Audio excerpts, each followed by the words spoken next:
2020 Kenworth W990. It's a 2017 Vanguard CAMC reefer, 53-foot sliding tandem. And do those axles spread on the reefer or yeah, no? It's a sliding spread. It's got a left axle and the front axle. Thermo King S600 unit on it. And the truck's got a 565, 13-speed, 336 rears, 270-inch wheelbase. I ordered it as is. As far as the mods go, it's got Fletcher, it had a Lancaster, bag did the deck plate, half fenders. It's got Dynaflex stacks that come with their stainless toolboxes, big strappers, step pads. Got an 18-inch Valley Chrome bumper, painted the backside of it. It's got all glass lights, roof, bumper, mirrors, steps, and frame lights. who supplied your lights? What brand are those? Actually, they're Grand General.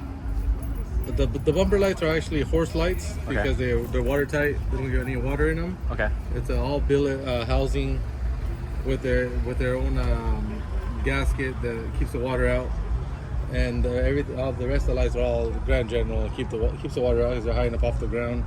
Okay. Walking around here.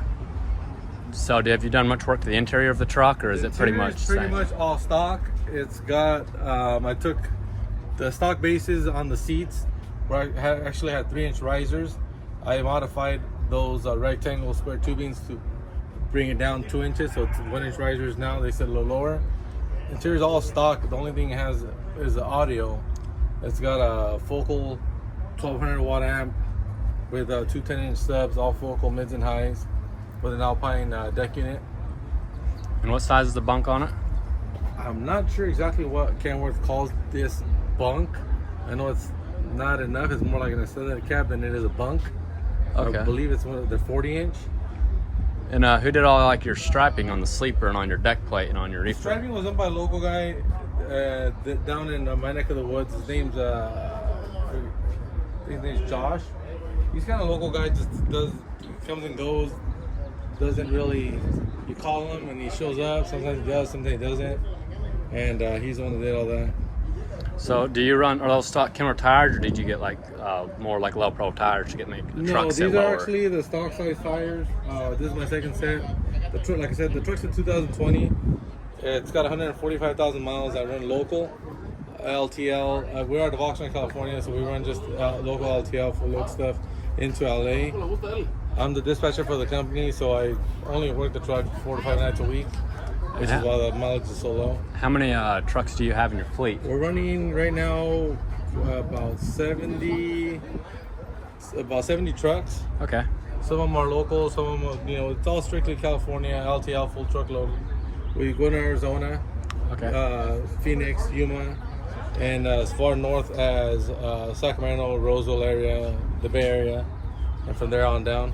So is your deck plate a custom piece that you had special built for this? Yes, that was done by Fletcher's as well. He built it. I had it striped and wrapped to protect it, obviously. Okay. And then on the trailer, you had all this painted for the truck. The long story short, on this trailer we got, put it on the fleet, lasted 3 days, and then it actually got in an accident. I had a car go underneath it. The whole trailer caught on fire. Sat in our yard for about a year, and then we had our trailer guy in Fontana that fixes it, Leo's Trailer Repair, decided he could fix it. So we replaced all the rails, panels, cross members, and then we repainted it. So this trailer is actually a salvage title. We just put lipstick on the pig and made it work. And Fletcher's also did your tail piece right there? That light bar is actually a Chinese brand. Couldn't tell you where it came from as far as the manufacturer, but we bought it from Caesar at West Coast Custom Rigs. Put it on there and cut off the back of the frame, plumbed the back of the airlines, and put it on there. It's actually pretty flimsy. I don't see it lasting too much longer, but I'll ride it until it falls. Who polished out your trailer for you? Arturo's polishing down in Thousand Palms. Actually, after the accident here recently, went through and he polished all the walls on the sides, doors. He did the whole trailer. He had it about 2 weeks. Yeah. And he cleaned it all up, made it look like it does now. Okay. What is your thoughts on the 990? Do you like the truck? Is it just? I'm a Peterbilt guy. The boss is a Kenworth guy. He gave me the task about putting together a 990, and that's the best I could come up with. Yeah, you don't see a lot of custom 990s out rolling around. No, you don't see a lot of custom 990s. I mean, this is a California 990 with a small bunk. I mean, I know a lot of guys that run the road couldn't run around with a bunk that big, but I mean, I'm local. I'm home every night. It's just to lay down and take a nap while I get unloaded. It works perfect for what I do. I mean, that big back window. I mean, it's 270 wheelbase. It's not stupid long. It's practical for what we do in and out of the LA produce market. And I have not found a spot where I cannot get myself in and out of. And then anybody that's listening to this, been in a downtown LA area, will know that there's places where you just can't get any truck into. And this truck by far have not met my match. It works. Blindsiding into places for the back window. The wheelbase isn't too long, and it isn't too low. I can get in and out of places. I mean, I get close at some, but I mean, it airs up far enough where I don't have any issues backing into places. Do you have any plans to add like any more custom parts to the truck eventually, like any cab skirts or anything like that? As far as the truck goes, I feel like it's pretty much done. I'm a pretty simple, clean and simple kind of person. I wouldn't want no more lights. Maybe changing the cab skirts to maybe like some small stainless ones would be great. There's a few things I'd probably still do to it. Nothing I'm gonna push for. It's just if it happens, it happens along the way. I don't plan on doing much more to it than what you see. So what kind of fenders are you running here? Those are Hodgeville fenders. They're not the super low ones. I forget what exactly the sizing of them are, but I didn't want any clearance issues, so these work on the 22s.